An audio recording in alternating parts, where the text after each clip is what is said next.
Ito tingnan natin, kung paano pinahiya ni Torre itong, Malacanang. Spotted sa fellowship event ng Liberal Party of the Philippines si former PNP Chief General Nicolas Torre. Haka-haka tuloy ng iba. Papasok na ba sa politika ang nasibak na PNP Chief? At aani ba siya sa LP na labas sa bakuran ni Pangulong Bongbong Marcos? Nako! Laglagan itits, Pag nabaliktad ang mundo, Bongbong Marcos nilaglag si Torre. Ngayon naman si Torre nilaglag si Bongbong Marcos. Sa kabilang partido pupunta. Pero teka muna, may twist yan. Mamaya pag-uusapan natin. Kilalang malapit na alyado ni Torre. Giit ni Torre hindi naman siya dumalo para maging miyembro ng LP, pero para sa isa nilang paninindigan laban sa katiwalian. I think the fight against corruption should transcend political lines. Hindi yan dapat hahaluan ng or i-define ng politika ang laban sa korupsyon. Ayan, maganda. Ito sinabi ni Torre. Tama. Ang laban sa korupsyon ay hindi dapat nakabase sa kulay. Tama ka dyan. I agree with you, Torre. Kaya sabihin mo dyan sa mga nasa likod mo, yung mga kumakain ng tae ni Bongbong Marcos, teka muna. Habulin natin yung magnanakaw. Yun ang priority natin. Habulin yung mastermind. Pag ang magnanakaw at ang mastermind ay nakaupo, di ba dapat isigaw nyo matanggal? Di ba dapat isigaw ninyo ma-impeach? Yan ang ginagawa nyo sa confidential funds ni BP Sara Nawa 150 million lang. Paano? Kung talagang mapatunayan si Bongbong Marcos ang mastermind, bilyon, trilyon ang ninakaw. Hindi nyo pa rin kayang sabihin na dapat si Bongbong Marcos ay i-impeach? Ay, ang daming dilaw dyan nakaupo sa Congress. Pwede nyo simulan ng impeachment. So kung talagang naniniwala ka dyan, Torre, sa sinasabi mo, dapat sabihin mo dyan. Yan ang mga number 1 ipokrito. Yang liberal, yang mga dilawan ng mga ipokrito. Hindi niyan hinahanap yung mga kurap. Hindi hinahanap ang magnanakaw. Ang hinahanap niyan kung paano sila uupo. Dahil pag andyan ang Duterte, hindi sila makaupo dahil laos na sila. O, di ba? Pag hindi mo kaya sabihin yan sa dilawan, ngayon pa lang, ipokrito ka na rin Dilaw na. Kahit na ang kulay mo ay itim, dilaw ka na talaga. Hindi mo na maitatanggi yan. Torre. Pagkat bawat Pilipino, unang-una, ang korupsyon na yan ay labag sa batas at iisa sa ligang batas nating mga Pilipino. So, diba, exactly. Diba? Ba't ayaw niyo pag-resign si Bongbong? Tanong lang. Kung siya talaga mastermind, anong gagawin ng dilaw? I'm sure sasabihin nila, stay ka lang dyan, Bongbong Marcos. Huwag kang aalis kasi uupo si Sara.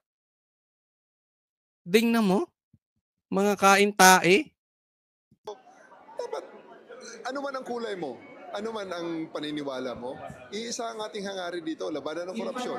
Mismo. Sa temang kung walang korap, walang mahirap, ang pagtitipo ng Liberal Party ay para manawagan na panindigan ang integrity, transparency, accountability at good governance. Integrity, transparency, good governance. Nagawa nyo ba yun? Dilaw? Integrity? Transparency? At labanan ng korupsyon saan man at kailanman ito mangyari. Unprecedented. Umiiling pa. Siguro ito, tinuturuan to ni Sharon ng kailangan pag nag-speech kami, may arte. Di ba yung may ganyan pa yan, inaalala niyo parang iiyak siya kunwari. Ito pa, iling-iling pa. Pokrito!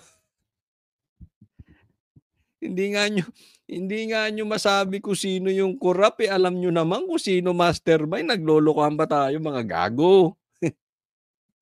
The largest corruption scandal in the history of the Republic. Ikaw mismo may sabi, the largest corruption in the history. The largest corruption in the history. The largest scandal in the history. Ngayon, ba't ayaw kayong magsalita about Bongbong? Gago! Hindi mura yun. Stupid yun. Ibig sabihin lang noon sa Tagalog. Medyo, utak. Diba?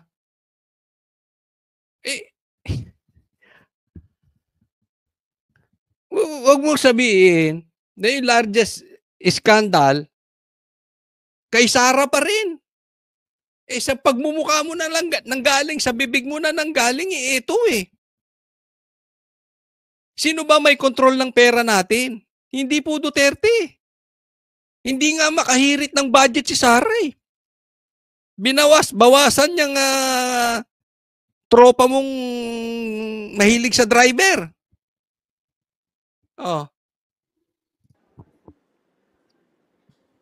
Trilyon. Hindi daang bilyon. Alam mo pala eh. Massive. Kailan kayo magsasalita? Unconscionable. Animal. Unacceptable. Ano ang itinuturo natin sa ating mga anak? Ayan, kita mo. Hindi, sige, anong tinuturo nyo sa ating mga anak? Di ba? Ang tinuturo nyo sa mga bata, sa inyong mga anak? Kumain ng tae. Nasa harap nyo na, ang laki-laki ng mata mo, hindi mo makita. Nasa harap nyo na ang mastermind. Hindi kayo makapagsalita. Hindi man siya directly, yung kulay nila yung dilaw. Magrarally kayo, hindi kayo, pero walang Marcos resign? Gago! Anong tinuturo nyo sa kabataan? Anong tinuturo nyo sa mga anak? Hindi labanan ng korupsyon. Kung hindi, paano ibalik yung inyong political agenda? You are not for the people. You are for your political color. Pag ganito ang sistema,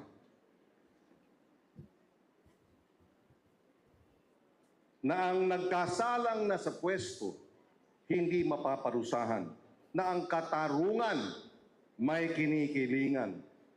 Kinikilingan ang mayaman, ang abusado, ang magnanakaw. Samantala, harap-harapan ng pagnanakaw, pinopost pa sa social media ang bunga ng pandarambong. Voluntary. Alam mo, Kiko, makinig po kayo ito importante ito. Ang sabi ni Kiko, yung mga magnanakaw hindi mapaparusahan. Yung mga mayayaman na magnanakaw hindi mapaparusahan. Alam mo, kung hindi mapaparusahan ang mga mastermind, ang mga magnanakaw ngayon, walang dapat sisihin ang mga Pilipino kung hindi dilaw. If not for you people, matagal nang lantad ang mga ebidensya.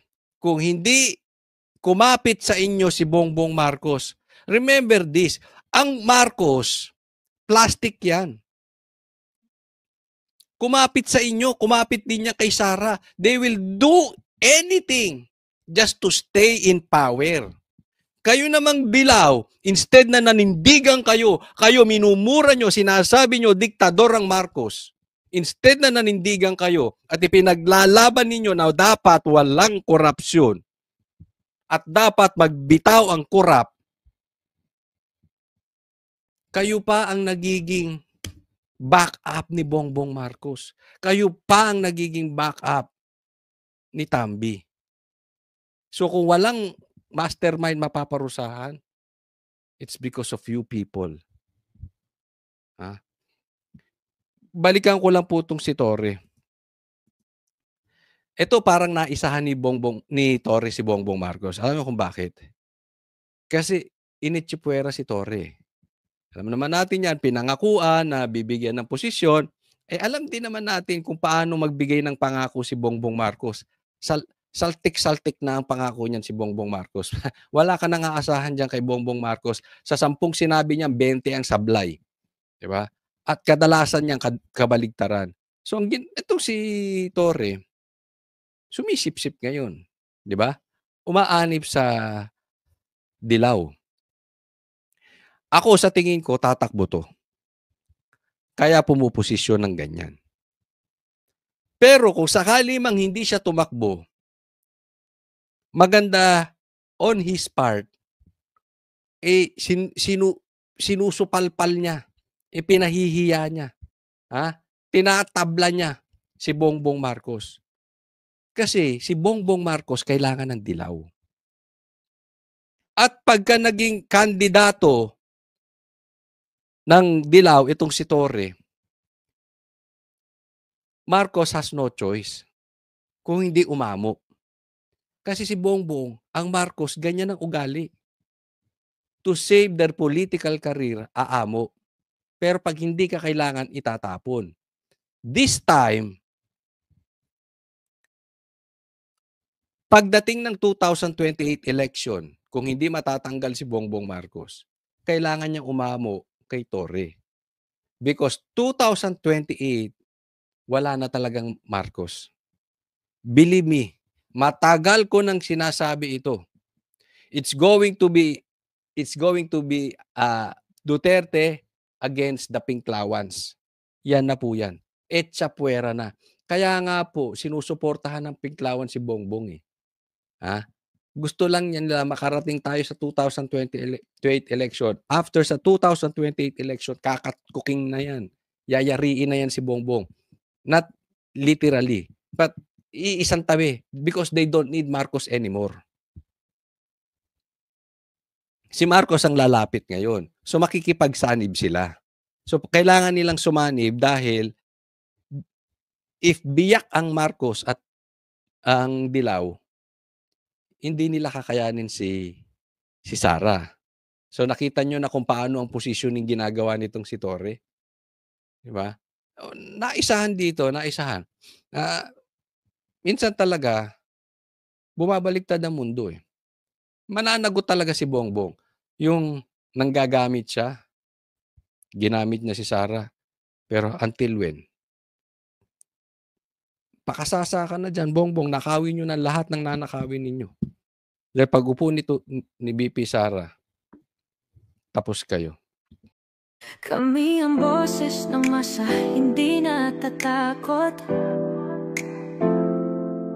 Katotohanan lang, di kami nalulunod.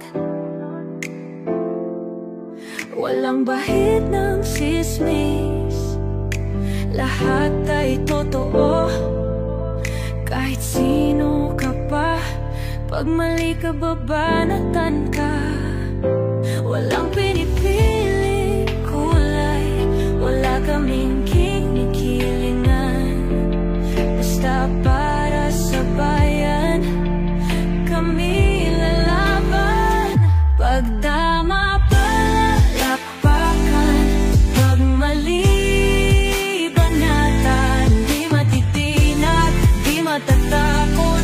Para sa bayan, tuloy ang sigaw. Sa harap ng kamera, walang halong takot.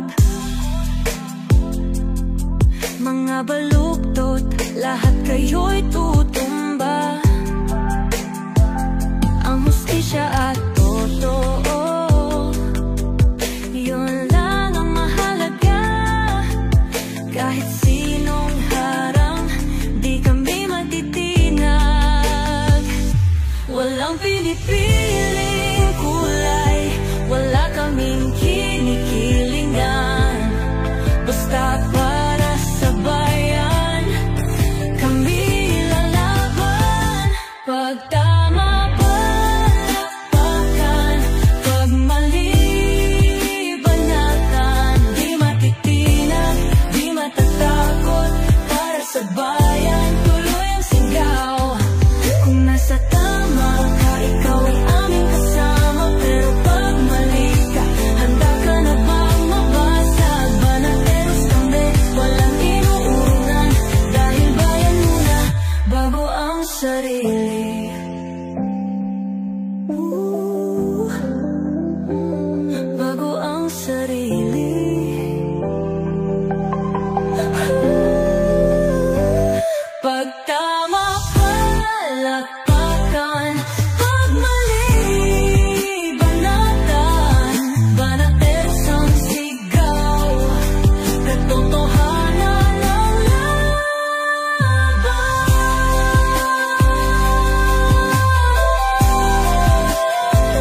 walang